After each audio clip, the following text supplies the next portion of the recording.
आज हम लोग प्रैक्टिस सेट का 7वां वीडियो कंप्लीट करेंगे। इससे पहले के वीडियो यदि आपने नहीं देखे हैं तो प्लेलिस्ट में जाकर उसे ज़रूर देखिए और चैनल को सब्सक्राइब करिए। तो चलिए शुरू करते हैं। इसको थोड़ा बड़ा कर देते हैं। पहला क्वेश्चन है, निम्नलिखित में से किसे मृतकों का टीला नाम से जाना जाता है? तो आपका आंसर हो जाएगा मोहनजोदड़ो को। मोहनजोदड़ो की खोज किसने की थी? तो राखालदास बनर्जी ने की थी। किसने? राखालदास बनर्जी ने। कब? 1922 में। हड़प्पा सभ्यता की खोज दयाराम साहनी ने 1921 में। कालीबंगा की खोज किसने की थी? अमलानंद घोष ने। अमलानंद घोष ने। बनवाली की खोज इसकी अमलानंद घोष ने कब की थी? 1952 में। बनवाली की खोज कब हुई थी? 1974 में RS बिष्ट ने की थी। ठीक है, नेक्स्ट। ऋग्वेद का प्रमुख देवता कौन है? तो ऋग्वेद यह सबसे पुराना वेद है। सबसे पुराना वेद है। इसमें 10 मंडल, 1028 सूक्त और 10,462 ऋचाएं हैं। ठीक है, इसमें सबसे महत्वपूर्ण देवता, सबसे प्रमुख देवता हैं इंद्र, जिनके लिए 250, जिनकी स्तुति के लिए 250 ऋचाओं का वर्णन है। इसमें ऑप्शन में इंद्र नहीं है तो अग्नि, अग्नि के लिए 200 मंत्रों का वर्णन है। अग्नि की स्तुति के लिए कितने मंत्रों का वर्णन है? तो 200 मंत्रों का वर्णन किया गया है। ठीक है, आगे चलते हैं। महावीर का जन्म कहाँ हुआ था? महावीर स्वामी जैन धर्म के 24वें तीर्थंकर। कौन है? 24वें तीर्थंकर। इनका जन्म कुंडाग्राम वैशाली में हुआ था। कब? 540 ईसा पूर्व। और मृत्यु कब हुई थी? 468 ईसा पूर्व पावापुरी में। ठीक है, इनकी माता का नाम क्या था? त्रिशला। पिता का नाम सिद्धार्थ। ठीक है, लुम्बिनी में किसका जन्म हुआ था? तो लुम्बिनी में गौतम बुद्ध का जन्म हुआ था। गौतम बुद्ध ने पहला उपदेश कहाँ दिया था? तो सारनाथ में। आगे चलते हैं। क्वेश्चन नंबर 4, दीवान खैरात नामक एक अलग विभाग की स्थापना किसने की थी? तो आपका आंसर हो जाएगा फिरोज शाह तुगलक। इसने दीवान खैरात, दीवान ए बंदगान की स्थापना की थी। लोक निर्माण विभाग की स्थापना की थी। लोक निर्माण विभाग यानी PWD विभाग की स्थापना की थी। इसने कई सारे शहर बसाए थे, जैसे जौनपुर, फिरोजपुर दिल्ली, फिरोजपुर पंजाब, हिसार। इसके करीब कम से कम 300 शहरों को इसने बसाया था। और यह कुतुब मीनार की 5वीं मंजिल का निर्माण करवाया था और उसकी मरम्मत भी करवाया था। आगे, सूची 1 का सूची 2 से मिलान कीजिए तथा सूचियों के नीचे दिए गए संकेतों से सही उत्तर का चयन कीजिए। तो चलिए इसको थोड़ा छोटा कर लेते हैं। एक तरफ सम्राट और दूसरी तरफ उसका मकबरा है। देखिए, बाबर का मकबरा काबुल, बाबर काबुल।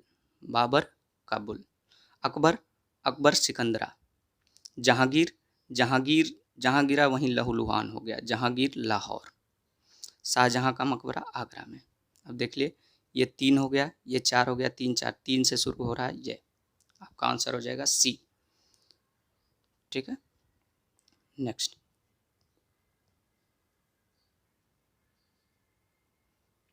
क्वेश्चन नंबर 6 है, तो थोड़ा बड़ा कर लेते हैं।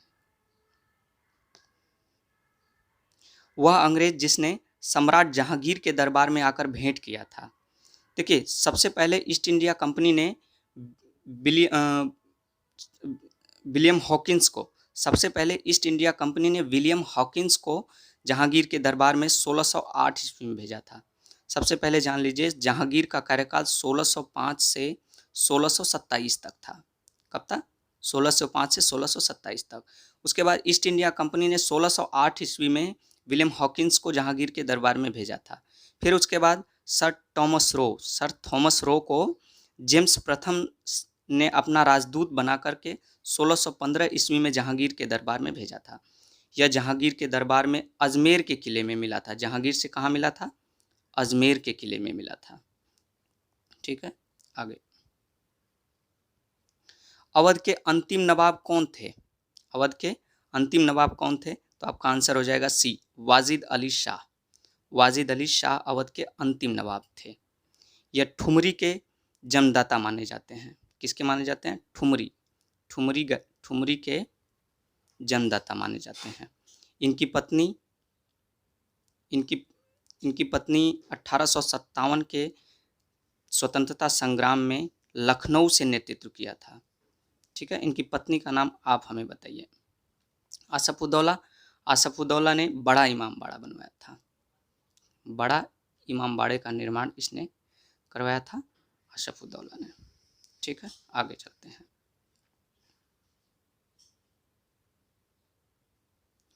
मेरे शरीर पर पड़ी एक एक लाठी की चोट ब्रिटिश साम्राज्य की ताबूत की एक एक कील सिद्ध होगी। किस नेता ने यह कहा था?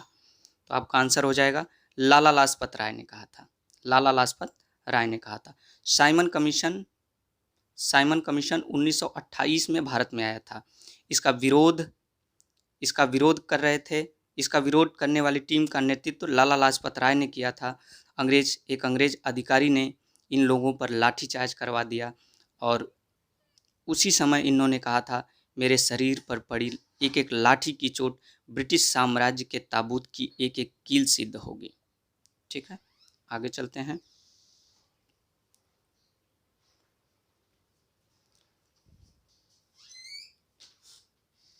स्वतंत्रता प्राप्ति के समय भारतीय राष्ट्रीय कांग्रेस का अध्यक्ष कौन था? तो आचार्य जेबी कृपलानी। 1946 में मेरठ में अधिवेशन की अध्यक्षता इन्होंने की थी स्वतंत्रता प्राप्ति के समय। पट्टाभी सीतारामैया 1939 में अध्यक्ष पद के लिए चुनाव लड़ा था, लेकिन यह सुभाष चंद्र बोस से हार गए थे। सरदार वल्लभ भाई पटेल 1931 के कराची अधिवेशन की अध्यक्षता की थी। किसकी? कराची अधिवेशन की। जवाहरलाल नेहरू ने भारतीय राष्ट्रीय कांग्रेस के 3 बार अध्यक्ष बने थे। 1929 के लाहौर अधिवेशन की अध्यक्षता इन्होंने की थी। लाहौर अधिवेशन जिसमें पूर्ण स्वराज की मांग की गई। फिर उसके बाद 1936 के लखनऊ अधिवेशन की अध्यक्षता इन्होंने की थी। फिर उसके बाद 1937 के फैजपुर अधिवेशन की अध्यक्षता की थी इन्होंने। फैजपुर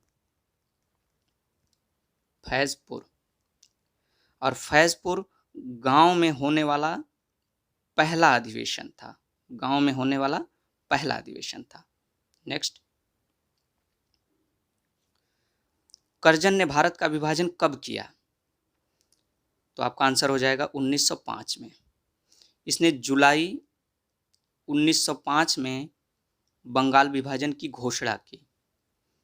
जुलाई 1905 में बंगाल विभाजन की घोषणा की। फिर उसके बाद अगस्त 1905 में स्वदेशी आंदोलन प्रारंभ हुआ बंगाल विभाजन के विरोध में। फिर ये प्रभावी कब से हुआ बंगाल विभाजन? तो ये अक्टूबर 1905 से प्रभावी हुआ। रद्द कब हुआ? ये 1911 के दिल्ली दरबार में यह रद्द हुआ था बंगाल विभाजन। आगे चलते हैं। पाक जल संधि भारत को किस देश से अलग करती है? तो आपका आंसर हो जाएगा श्रीलंका। और यदि पूछ जाए कि भारत के किस राज्य को श्रीलंका से अलग करती है पाक जल संधि, तो तमिलनाडु को। ठीक है, आगे। उज्जैन किस नदी पर स्थित है? तो उज्जैन शिप्रा नदी पर अवस्थित है। कहाँ? शिप्रा नदी। इसका पुराना नाम क्या था? अवंतिका। ठीक है, आगे। जिम कॉर्बेट राष्ट्रीय उद्यान भारत के किस राज्य में स्थित है? जिम कॉर्बेट राष्ट्रीय उद्यान भारत के किस राज्य में स्थित है? तो आपका आंसर हो जाएगा उत्तराखंड। कहाँ है? उत्तराखंड। जिम कॉर्बेट राष्ट्रीय उद्यान भारत का सबसे पुराना राष्ट्रीय उद्यान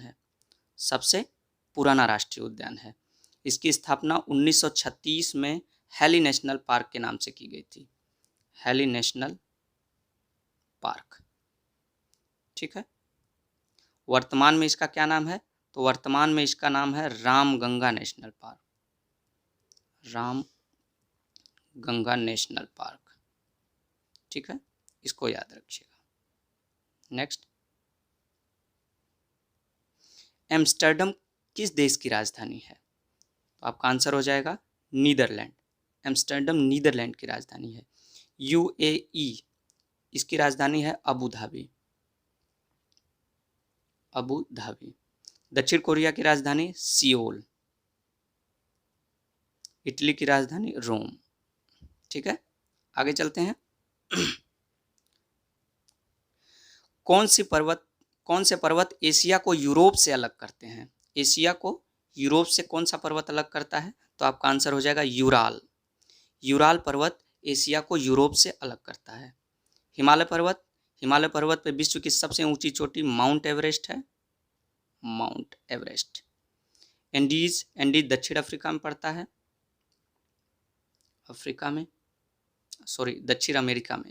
दक्षिण अमेरिका में। रॉकी कहाँ पड़ता है? उत्तर अमेरिका में। ठीक है, आगे चलते हैं। जीएसटी काउंसिल की अध्यक्षता कौन करता है? तो आपका आंसर हो जाएगा केंद्रीय वित्त मंत्री। कौन करता है? केंद्रीय वित्त मंत्री। जीएसटी काउंसिल की स्थापना 12 सितंबर 2016 को की गई थी। ठीक है, जीएसटी परिषद में कितने सदस्य होते हैं? तो 33 सदस्य होते हैं। इसका अध्यक्ष कौन होता है? तो वित्त मंत्री। ठीक है, और जीएसटी लागू कब हुआ था? तो जीएसटी लागू हुआ था 1 जुलाई 2016 को। यह कैसा टैक्स है? तो जीएसटी इनडायरेक्ट टैक्स है, यानी अप्रत्यक्ष कर है। ठीक है, आगे चलते हैं। वाणिज्यिक बैंकों का राष्ट्रीयकरण कब हुआ था? वाणिज्यिक बैंकों का राष्ट्रीयकरण कब हुआ था? तो आपका आंसर हो जाएगा 1969। 1969 में 14 बैंकों का राष्ट्रीयकरण हुआ था। 14 बैंकों का राष्ट्रीयकरण हुआ था, जिनकी पूंजी 50 करोड़ से ज़्यादा थी। इस समय प्रधानमंत्री कौन थी? तो इंदिरा गांधी। ठीक है, 1980 में 6 बैंकों का राष्ट्रीयकरण हुआ था। 6 बैंकों का राष्ट्रीयकरण हुआ था, जिनकी पूंजी 200 करोड़ से ज़्यादा थी। ठीक है, इस समय प्रधानमंत्री कौन था? तो राजीव गांधी। ठीक है, आगे चलते हैं। सीआरआर का असंक्षिप्त रूप क्या है? सीआरआर का असंक्षिप्त रूप क्या है, मतलब विस्तारित रूप क्या है? तो सीआरआर कैश रिजर्व रेशियो, नगद आरक्षित अनुपात। आगे, प्रधानमंत्री जनधन योजना की शुरुआत किस वर्ष की गई थी? तो 28 अगस्त 2014 में प्रधानमंत्री जनधन योजना की शुरुआत हुई थी। वित्तीय समावेशन इसका लक्ष्य था। इसका लक्ष्य प्रत्येक व्यक्ति को बैंक खातों से जोड़ना था। बैंक खातों से जोड़ना था। ठीक है, आगे चलते हैं। 20वां सवाल, आर्थिक कार्यों के क्षेत्रक मुख्यतः कितने भागों में बटे हुए हैं? तो आपका आंसर हो जाएगा 3। कौन सा होता है? प्राथमिक क्षेत्र, दूसरा होता है द्वितीयक क्षेत्र, तीसरा होता है तृतीयक क्षेत्र। ठीक है, आगे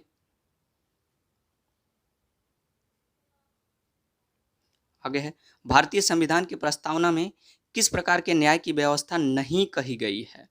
तो भारतीय संविधान की प्रस्तावना में 3 प्रकार के न्याय की व्यवस्था की गई है। कौन कौन सा? देखिए, सामाजिक न्याय की व्यवस्था कही गई है, आर्थिक न्याय की व्यवस्था करी गई है, और राजनीतिक न्याय की व्यवस्था कही गई है। लेकिन लोकतांत्रिक न्याय के बारे में नहीं कहा गया है। तो आपका आंसर हो जाएगा ए। आगे, अभिव्यक्ति की स्वतंत्रता किस मौलिक अधिकार के अंतर्गत आती है? अभिव्यक्ति की स्वतंत्रता किस मौलिक अधिकार के अंतर्गत आती है? तो आपका आंसर हो जाएगा स्वतंत्रता का अधिकार।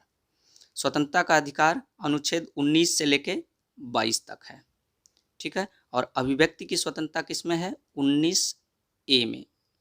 ठीक है, समानता का अधिकार अनुच्छेद 14 से 18 तक। संस्कृति और शिक्षा संबंधित अधिकार अनुच्छेद 29 से लेके 30 तक। संवैधानिक उपचारों का अधिकार अनुच्छेद 32, और इसे संवैधानिक उपचारों के अधिकार को भीमराव अंबेडकर ने संविधान की आत्मा कहा है। अगर क्वेश्चन आए भीमराव अंबेडकर के अनुसार संविधान की आत्मा कौन सी है, तो संवैधानिक उपचारों का अधिकार, अनुच्छेद 32।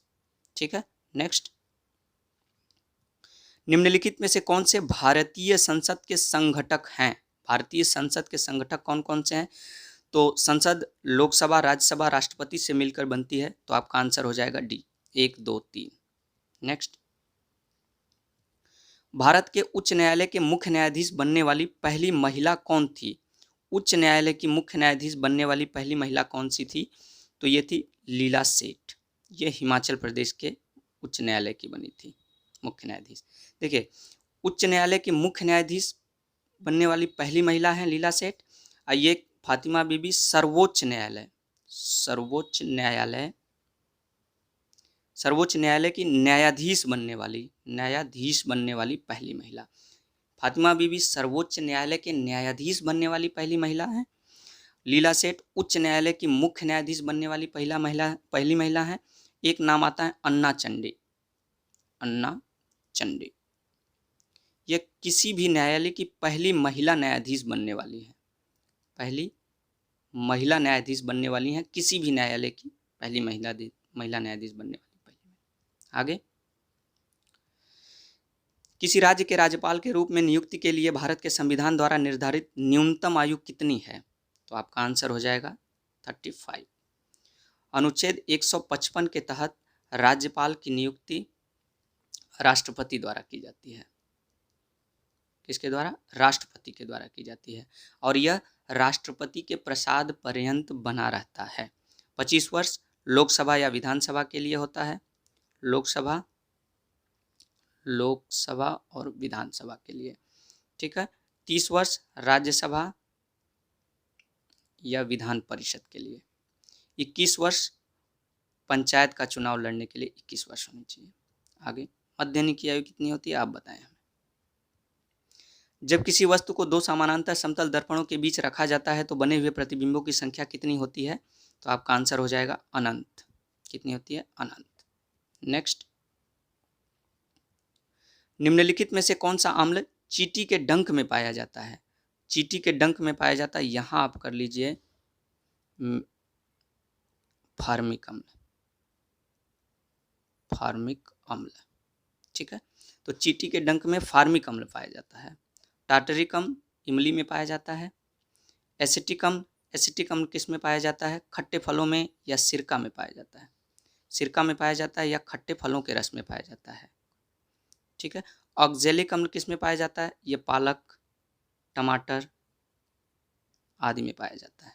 ठीक है, आगे चलते हैं। निम्नलिखित में से किस अम्ल को अम्लों का राजा कहा जाता है? तो अम्लों का राजा कहा जाता है सल्फ्यूरिक अम्ल को H2SO4। ठीक है, आगे चलते हैं। कवकों के अध्ययन को क्या कहा जाता है? कवकों के अध्ययन को क्या कहा जाता है? तो आपका आंसर हो जाएगा माइकोलॉजी। कवकों के अध्ययन को माइकोलॉजी कहा जाता है।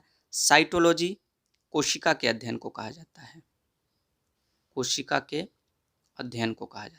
मायोलॉजी मांसपेशियों के अध्ययन को मायोलॉजी कहा जाता है। न्यूरोलॉजी तंत्रिका तंत्र के अध्ययन को कहा जाता है। ठीक है, आगे चलते हैं। निम्नलिखित में से कौन सा जल में घुलने वाला विटामिन है? जल में घुलनशील, देखिए विटामिन KEDA, कीड़ा ये जल में घुलेगा नहीं, ये जल में तैरेगा, तो ये वसा में घुलनशील है। तो बचा कौन सा? बी और सी जल में घुलनशील है, और कीड़ा KEDA ये वसा में घुलनशील है। तो आपका आंसर क्या हो जाएगा इसमें? सी, विटामिन सी, यानी ऑप्शन बी। आगे चलते हैं। 36, निम्नलिखित में से पुल्लिंग शब्द कौन सा है? आपको पता है पुल्लिंग और स्त्रीलिंग छांटने के लिए मैंने आपको कहा है उस शब्द के पहले कैसा या कैसी लगा के देखिए। कैसा नदी तो होता नहीं है, कैसी नदी होती है, तो ये स्त्रीलिंग हो गया। कैसा पानी कैसा होता है, कैसी पानी नहीं होता, ये स्त्रीलिंग होता है, ये पुल्लिंग होता है। तो आपका आंसर हो जाएगा बी, कैसी प्यास होती है, कैसी इलायची होती है, कैसी नदी होती है। ठीक है। कपटी मित्र के लिए सही मुहावरा कौन सा है? तो आपका आंसर हो जाएगा बी, आस्तीन का सांप। दांत कटी रोटी, दांत कटी रोटी का मतलब होता है अत्यंत घनिष्ठता या अत्यधिक मित्रता। अक्ल की दुम, अपने आप को काफ़ी समझदार समझना। ठीक है, अपने आप को काफ़ी समझदार समझना। आबनूस का कुंदा, अत्यंत काला व्यक्ति, काला व्यक्ति। ठीक है, आगे चलते। विनय पत्रिका की भाषा कौन सी है? विनय पत्रिका की भाषा कौन सी है? विनय पत्रिका किसने लिखी है? तुलसीदास ने। तुलसीदास ने। तुलसीदास ने एक और ग्रंथ लिखा है रामचरितमानस। रामचरितमानस। ठीक है, तो विनय पत्रिका की भाषा क्या है? ब्रज भाषा।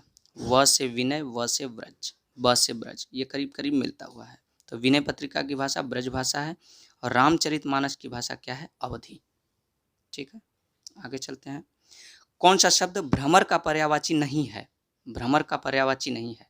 तो देखिए, चंचरीक, मिलिंद, सिलिमुख, भ्रमर, भौरा, खडपद,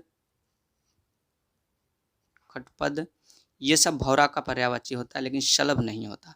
शलभ होता है पतंगा का, पतंगा का या फतिंगा का। ठीक है, तो आपका आंसर हो जाएगा ए। नेक्स्ट, निम्नलिखित वाक्यों में शुद्ध वाक्य का चयन करें।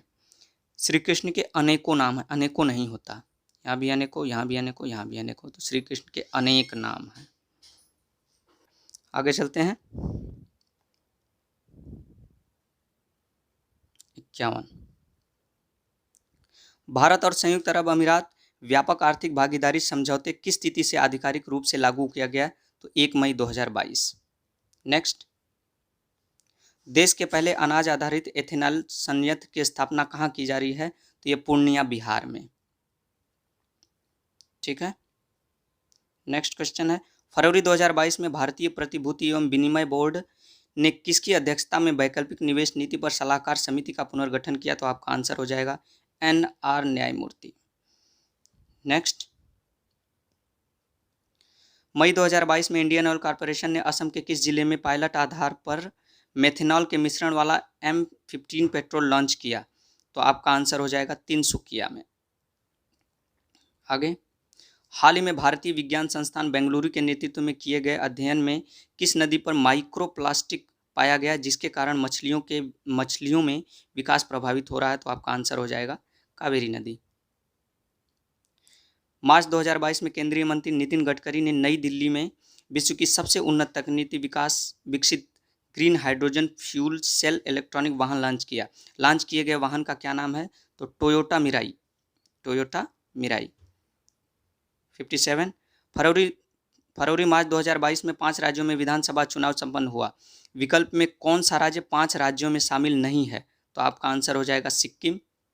देखिए, गोवा में चुनाव हुआ था, उत्तराखंड में हुआ था, पंजाब में हुआ था, एक हुआ था मणिपुर में, एक हुआ था अपने उत्तर प्रदेश में। आगे 58 का, दिसंबर 2021 में प्रधानमंत्री नरेंद्र मोदी ने गंगा एक्सप्रेसवे की आधारशिला रखी। इस एक्सप्रेसवे के संबंध में विकल्प में कौन सा तथ्य सही नहीं है? तो चलिए पढ़ते हैं। 18 दिसंबर 2021 को प्रधानमंत्री नरेंद्र मोदी ने शाहजहांपुर उत्तर प्रदेश के एक्सप्रेसवे की आधारशिला रखी। बिल्कुल सही है। यह एक्सप्रेसवे पूर्वी उत्तर प्रदेश को पश्चिमी उत्तर प्रदेश से जोड़ेगा। बिल्कुल सही है। यह मेरठ से प्रयागराज को जोड़ेगा, मेरठ से प्रयागराज को। ठीक है, इस एक्सप्रेसवे की लंबाई 593 किलोमीटर। बिल्कुल सही। यह एक्सप्रेस मेरठ जिले के बिरमती गांव से शुरू, बिरमती नहीं, बिजौली गांव से शुरू होगा, बिजौली गांव से वाराणसी तक नहीं जाएगा, प्रयागराज तक जाएगा। तो ये गलत हो गया, तो आपका आंसर यही हो गया। नेक्स्ट 59, अगस्त 2021 में राष्ट्रपति से मंजूरी मिलने के बाद 127वां संविधान संशोधन विधेयक 2021 को किस अधिनियम के रूप में अधिसूचित किया गया? तो 105वां संशोधन अधिनियम। नेक्स्ट, नवंबर 2021 में कौन स्वीडन की पहली महिला प्रधानमंत्री चुनी गई? तो आपका आंसर हो जाएगा D, Magdalena Andersson, Magdalena Andersson. 61 number, Hariprasad Chaurasia किस वाद्य यंत्र को बजाने के लिए जाने जाते हैं? तो आपका आंसर हो जाएगा बांसुरी। 62 नंबर क्वेश्चन, द्वीपों सहित भारत के समुद्री तट की अनुमानित लंबाई कितनी है? द्वीपों सहित यदि कहा जाए तो 7516 किलोमीटर, अगर द्वीपों को हटा दिया जाए तो 6100 किलोमीटर है। सबसे लंबी तटरेखा वाला राज्य कौन सा है? तो ये गुजरात है, और उसके बाद क्या है? आंध्र प्रदेश। निम्नलिखित में से कौन सा देश आसियान का सदस्य नहीं है? आसियान होता है association of south east Asian nation. इसकी स्थापना 1967 में की गई थी। इसका मुख्यालय कहाँ है? जकार्ता में, इंडोनेशिया के जकार्ता में। और इसमें कंबोडिया, लाओस, फिलीपींस है, चीन नहीं है। चीन मध्य एशिया में आता है, मध्य एशिया में आता है, ये साउथ ईस्ट में नहीं आता। बीसी राय पुरस्कार किस क्षेत्र में दिया जाता है? तो चिकित्सा के क्षेत्र में। 65, निम्नलिखित में से दुनिया का सबसे छोटा पक्षी कौन सा है? तो bee humming bird. Bee humming bird. सबसे बड़ा कौन सा है? शुतुरमुर्ग, शुतुरमुर्ग। ठीक है। धनपत राय श्रीवास्तव किस नाम से मशहूर हैं? तो प्रेमचंद के नाम से। किसके नाम से? प्रेमचंद। अज्ञेय का पूरा नाम सच्चिदानंद हीरानंद वात्स्यायन अज्ञेय। सच्चिदानंद हीरानंद वात्स्यायन अज्ञेय। दिनकर रामधारी सिंह दिनकर, रामधारी सिंह दिनकर। निराला सूर्यकांत त्रिपाठी निराला, त्रिपाठी निराला। आगे, अप्रैल 2022 में मीडिया फाउंडेशन द्वारा वर्ष 2021 का उत्कृष्ट महिला पत्रकार का चमेली देवी जैन पुरस्कार किसे प्रदान करने की घोषणा की गई है? तो 67 का हो जाएगा, 67 का आंसर हो जाएगा आरिफा जौहरी। किस देश ने पुरुषों की बैडमिंटन टीम प्रतियोगिता थॉमस कप 2022 का खिताब जीता? तो भारत ने जीता। यह भारत अब तक पहली बार थॉमस कप जीता है और इंडोनेशिया को हराकर जीता। 69, crunch time Narendra Modi's national securities crisis नामक पुस्तक किसने लिखी है? तो ये आपका आंसर हो जाएगा बी डॉक्टर श्रीराम चौलिया ने। प्रतिवर्ष पृथ्वी दिवस कब मनाया जाता है? तो 22 अप्रैल को। कब मनाया जाता है? 22 अप्रैल को। दोस्तों, इस वीडियो को यहीं पे कंप्लीट करते हैं। नए वीडियो के साथ आपके साथ फिर हाजिर होंगे आपके सामने। तब तक के लिए धन्यवाद।